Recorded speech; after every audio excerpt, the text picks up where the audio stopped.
Friends, today in this session we will discuss about soda lime process of water softening.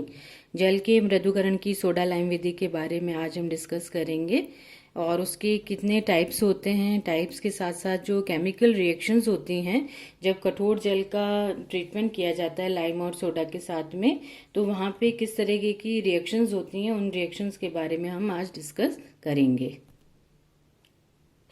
Lime soda विधि के अंदर lime जो है उसे हम मिल्क ऑफ लाइम भी बोलते हैं और इसके लिए इसका फॉर्मूला है CaOH का होल ट्वाइस कैल्शियम हाइड्रोक्साइड, तथा सोडा जो है वो इसको सोडा ऐश भी बोला जाता है और इसका फॉर्मूला है Na2CO3 सोडियम कार्बोनेट। और इसके जो सिद्धांत है जिसपे ये कार्य करता है उसमें हम किस तरह से इसका प्रोसीजर फॉलो करते हैं। इसमें एक बड़ी रिएक्शन टैंक्स जो होती हैं उसके अंदर लाइम की और सोडा की जो मात्राएं हैं एक परिकलित कैलकुलेटेड अमाउंट हम ले लेते हैं, परिकलित मात्राएं ले लेते हैं और उसको इन रिएक्शन टैंक में कठोर जल के अंदर डाल दिया जाता है। जिसके डालने के पश्चात आपके जो मैग्नीशियम के लवण और कैल्शियम के लवण जो कि कठोरता उत्पन्न करने वाले लवण होते हैं, उनके अंदर जब ये रिएक्शन करते हैं तो जितने भी विलय मैग्नीशियम और कैल्शियम के जो लवण होते हैं वो अघुलनशील प्रेसिपिटेट के रूप में मैग्नीशियम हाइड्रोक्साइड और कैल्शियम कार्बोनेट के रूप में अलग हो जाते हैं, प्रेसिपिटेट हो जाते हैं। और these insoluble calcium carbonate and magnesium hydroxide precipitates are then remove by settling and filtration. और ये जो अघुलनशील कैल्शियम कार्बोनेट और मैग्नीशियम हाइड्रोक्साइड जो बने हैं प्रेसिपिटेट के रूप में, अवक्षेप के रूप में बने हैं, इन्हें फर्दर हम धीरे धीरे सेटल डाउन करते हैं और छानकर अलग कर सकते हैं। उसके बाद हम पढ़ेंगे types of lime soda processes.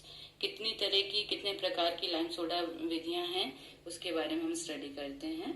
If this process is carried out at the room temperature it is called cold lime soda process. अगर हम इसे रूम टेम्परेचर पे ही करते हैं, कमरे के साधारण टेम्परेचर पे करते हैं, तो इसे हम ठंडी लाइम सोडा विधि कहते हैं। और अगर if it is carried out at high temperature, अगर हम इसे गर्म करके और अधिक तापक्रम पर करते हैं तब इसे हम हॉट लाइम सोडा प्रोसेस कहते हैं।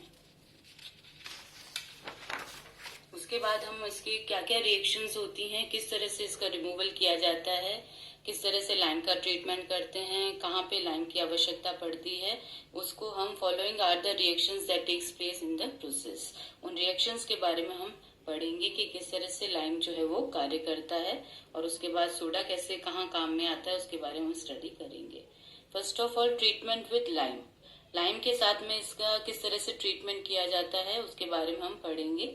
और लाइम जो है basically it is used for the removal of temporary hardness.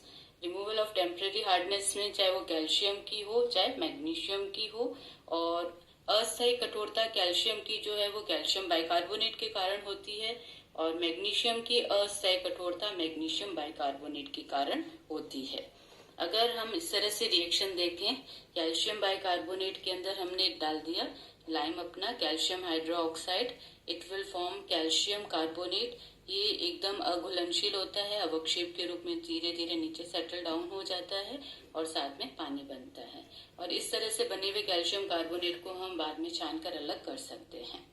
इसमें हम देखेंगे कि 1 मोल कैल्शियम बाइकार्बोनेट को रिमूव करने के लिए 1 मोल हमारे लाइम की आवश्यकता पड़ती है, ताकि उसका कंप्लीट रिमूवल हो जाता है in the form of calcium carbonate. Now we will study removal of temporary hardness of magnesium.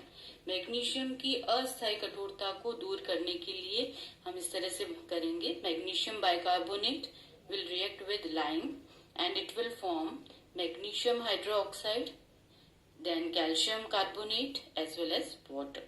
तो इसमें मैग्नीशियम हाइड्रोक्साइड और कैल्शियम कार्बोनेट दोनों पानी में अघुलनशील होते हैं, प्रेसिपिटेट के रूप में धीरे धीरे नीचे सेटल डाउन होने लगते हैं और उन्हें भी छानकर हम अलग कर सकते हैं।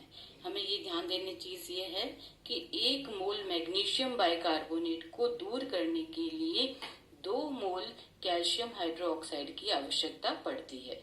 ये फर्दर हम अब जब फॉर्मूला जनरेट करेंगे तो हमारे लिए ये बहुत जरूरी चीज है कि 1 मोल कैल्शियम बाइकार्बोनेट को दूर करने के लिए, कैल्शियम की अस्थायी कठोरता को दूर करने के लिए 1 मोल लाइम की आवश्यकता होती है। जबकि 1 मोल मैग्नीशियम बाइकार्बोनेट या मैग्नीशियम के अस्थायी कठोरता को दूर करने के लिए 2 मोल लाइम की आवश्यकता पड़ती है। Now we will discuss about the treatment with the lime. Next is treatment with the soda. Now we will study about the treatment with the soda.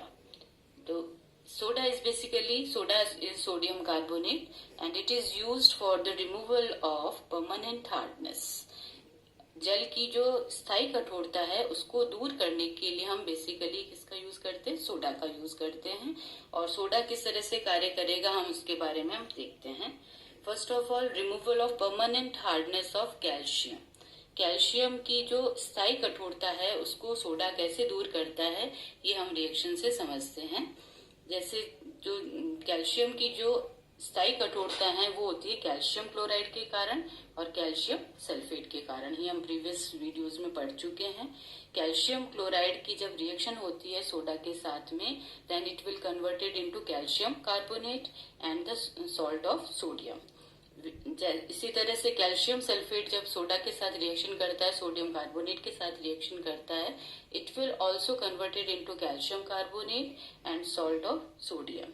तो कैल्शियम कार्बोनेट जो है पानी में पूर्ण रूप से अघुलनशील होता है और धीरे धीरे अवक्षेप के रूप में नीचे सेटल डाउन होने लगता है और इसको छानकर हम अलग कर सकते हैं। अब हमें ये देखना है कि मैग्नीशियम की जो स्थायी कठोरता है वो कैसे दूर करता है सोडा, उसके बारे में हम पढ़ते हैं। तो मैग्नीशियम की स्थायी जो कठोरता है वो कैल्शियम क्लोराइड के कारण होती है और मैग्नीशियम क्लोराइड और मैग्नीशियम सल्फेट के कारण होती है। मैग्नीशियम क्लोराइड के साथ सोडा कैसे रिएक्शन करता है उसको हम देखते हैं। Magnesium chloride plus sodium carbonate, that is soda, when it will react with this, it will form magnesium carbonate and NaCl, that is sodium chloride. तो इसमें जो मैग्नीशियम कार्बोनेट बना है वो पानी में घुलनशील होता है, विलय रहता है, गुलावा रहता है और इसका कंप्लीट रिमूवल नहीं किया जा सकता। इसके लिए अब इसके अंदर हम 1 मोल लाइम के साथ में इसकी ट्रीटमेंट करवाते हैं। जो मैग्नीशियम कार्बोनेट बना है उसकी हम फर्दर रिएक्शन करा देते हैं लाइम के साथ में। अपने कैल्शियम हाइड्रोक्साइड के साथ रिएक्शन करा देते हैं। देन मैग्नीशियम हाइड्रोक्साइड बनता है एक तो, और साथ में कैल्शियम कार्बोनेट बन जाता है। और मैग्नीशियम हाइड्रोक्साइड जो बना है वो पानी में पूर्ण रूप से अविलय होता है और आराम से नीचे सेटल डाउन हो जाता है और जिसे हम आसानी से अलग कर सकते हैं। तो इन फर्दर ऐड करते हुए हम रिएक्शंस को किस तरह समझ सकते हैं। मैग्नीशियम कार्बोनेट दोनों कैंसिल आउट हो जाएगा, एक में आपके प्रोडक्ट बन रहा है, एक में हम रिएक्टेंट के रूप में ले रहे हैं। दोनों को कैंसिल आउट करने के बाद में फाइनल ऐड करने के बाद में हमारे पास जो रिएक्शन रहती है वो है मैग्नीशियम क्लोराइड प्लस CaOH का whole twice plus sodium carbonate. ये जब आपस में रिएक्शन करेंगे further magnesium hydroxide, calcium carbonate and NaCl will be formed.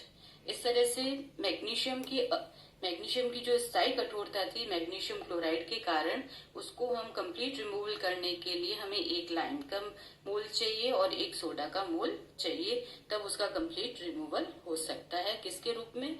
Magnesium hydroxide and calcium carbonate दोनों ही पानी में अघुलनशील होते हैं। इन्हें आसानी से फिल्ट्रेशन के द्वारा हम रिमूव कर सकते हैं।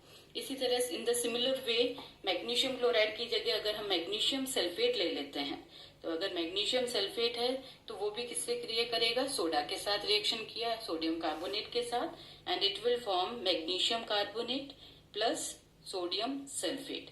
ये मैग्नीशियम कार्बोनेट वही पानी में जो होता है ये घुलावा रह जाता है, इसका कंप्लीट रिमूवल नहीं हो पाता है, इसलिए हम इसकी रिएक्शन 1 मोल लाइम के साथ करवाते हैं और इस तरह से ये मैग्नीशियम हाइड्रोक्साइड और कैल्शियम कार्बोनेट में चेंज हो जाता है। फर्दर इन दोनों रिएक्शंस को ऐड करने पे वापस वही कि मैग्नीशियम सल्फेट के 1 मोल को रिमूव करने के लिए 1 मोल हमें लाइम की आवश्यकता पड़ती है, 1 मोल सोडा की आवश्यकता पड़ती है और इस तरह से ये मैग्नीशियम हाइड्रोक्साइड और कैल्शियम कार्बोनेट में चेंज हो जाता है, जो कि पानी में बिल्कुल अघुलनशील होते हैं, घुलते नहीं हैं, धीरे धीरे प्रेसिपिटेट के रूप में नीचे सेटल डाउन होने लगते हैं और इसका भी कंप्लीट रिमूवल किया जा सकता है। Thank you.